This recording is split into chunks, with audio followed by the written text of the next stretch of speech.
मुलांच्या मनात मुलांच्या मनात खूप काही चालू असतं.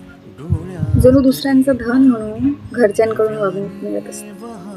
मुलींचं जाऊ द्या हो, इथं 17-18 वर्षात मुलांनाही परक असण्याची जाणीव करून दिली जाते. कमी वयातच अस्तित्वाची लढाई लढत असतात, पण दुसऱ्यांसमोर न रडणारे एकट्यात मात्र अश्रूंचा बाजार मांडत असतात.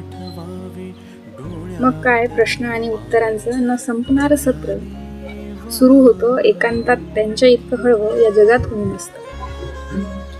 मायबापाला अभिमान वाटावा म्हणून केलेली प्रत्येक तडजोड आणि मेहनत कधी कधी वेळेच्या एका फटक्यात त्याला खाली पाडते, पण तरीही तो उडतो, कारण हार मानण्याची परवानगी नसते.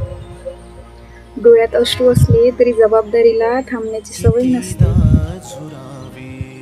आणि स्वतःच्या इच्छा मनात दडून तो घराच्या स्वप्नांना आकारतो आणि स्वतः तुटत असतानाही सगळ्यांसाठी हसत राहतो.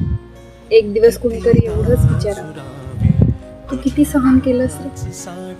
कारण मुलगा असला तरी शेवटी तोही एक हळव्या मनाचा माणूस असतो.